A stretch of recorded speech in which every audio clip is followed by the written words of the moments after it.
оқушылар? Намаз. Отырамыз балалар. Балалар, сыныпта түгелміз бе? Иә. Бүгін сабаққа дейін көңіл күйіңіз қалай? Керемет. Ал балалар, бүгін сабағымызды бастамас бұрын топқа орналасалар.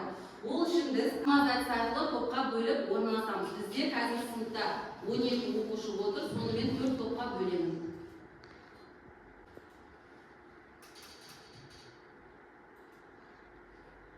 Бірінші топ балалар. Бірінші топта Анжу Қыдырәлі Нұрдас, екінші топта Алина Диас Мусин, үшінші топта Ақылбек Диас, Ернар Нұрдәулет, төртінші топта Даяна Айсере Балсезова.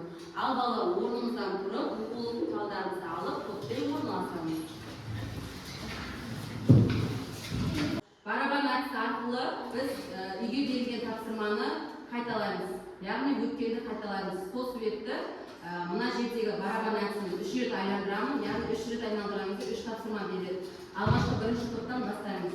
Бірінші топ айландырамыз барабанды. 1,3 дейді. 1,3-ке қарама-қарсы. Қайта айналып келді, иә? 0,115.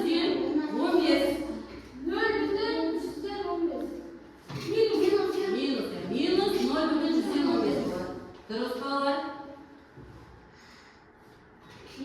Минус 2,15. Дұрыс айтасыздар. Дұрыс, бірінші топ дұрыс жауап берді. Екінші топқа екінші топтың оқушылар жауап береді. Барабанды тағы да айландырамын. Минус 4,17-ге қарама-қарсы. Дұрыс айтасыздар. Бұл қайталанып келді. Минус 6-ға қарама-қарсы. 6. Дұрыс айтасыздар. 5,15-ге қарама-қарсы. Дұрыс айтасыздар. Екінші топ дұрыс жауап берді. Үшінші топ барабанды айландырамыз. 9-ға қарама-қарсы. Дұрыс айтасыздар. Минус 2,12. Дұрыс айтасыздар. Минус 7-ге 7. Дұрыс. 54-ші топ. Минус 1,19-ға қарамастан. Плюс 1,19. Дұрыс. 0,15-ге қарамастан. Минус 9,11-ден қарамастан. Дұрыс. Жарайсыздар балалар. Енді бағалауларымызды 2 балға көтеріп қоямыз. Ал балалар, сабағымызды пысықтау мақсатында біздер қасия әдісін қолданамыз. Осы қасия әдісі топтық жұмысқа арналған тапсырма. Әрқайсымызға жеке тапсырма береміз. Сол тапсырмадан біздер есептердің шешімдері мен жауаптарын бір сұрақтың жауабы мен шешімін естиміз, біріктіріп, үшбұрыш фигура құрастырып шығамыз. Неше есеп болады екен бізде? Соған қарай бағыттаймыз. Ал енді 4-ші топқа. Ал балалар, енді тапсырманы мұқият орындаймыз. Ал бастаймыз.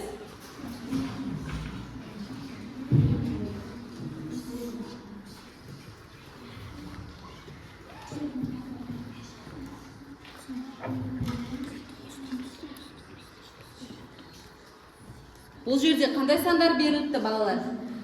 Қарама-қарсы.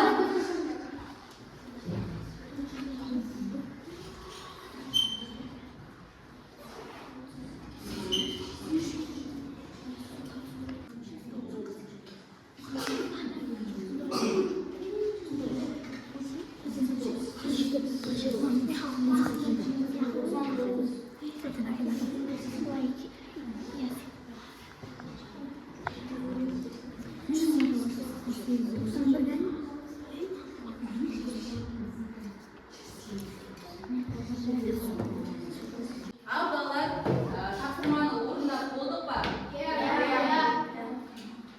Қарама-қарсы сандардан қателесіп кетпедік пе? Жоқ. Ал енді балалар, осында тарсияда орналасқан қарама-қарсы сандарды дәптерімізге жазып аламыз. Дәптерімізді ашып, фигурада тұрған қарама-қарсы сандардың барлығын дәптерімізге жазып алады екенбіз. Жазамыз балалар, дәптерімізге жазып аламыз. Жарайсыздар, барлық топтар партия әдісін дұрыс орындады. Балалар, бізде мынандай воронкаларда сіздерге ішінде төртбұрышты шемішке қағаздар берілген. Осы қағаздарға сіздер өздеріңіз есеп жазасыздар. Қарама-қарсы жазасыздар. Сіздер тез сандарды жазыңыздар. Сіздер 10 сандарды жазыңыздар ішіне. Ал сіздер 10 сандарды, сіздер тез сандарды өздеріңіз. Балалар, тапсырманы жазып болдық па? Иә. Енді мынаның ішіне тапсырмаларымызды барлық салатын боламыз. Саламыз тапсырмаларымызды. Барлығымыз тапсырмаларымызды саламыз. Салдық па? Салдық. Енді балалар, үшінші топтікі төртінші топқа беремін. Төртінші топтікін үшінші топқа беремін. Және екінші топтікін бірінші топқа беремін. Бірінші топтікін екінші топқа беремін. Орындалды ма? Екінші топ. Бірінші топтың тапсырмалары дұрыс орындаған ма? Сіздер тапсырмаларыңызды?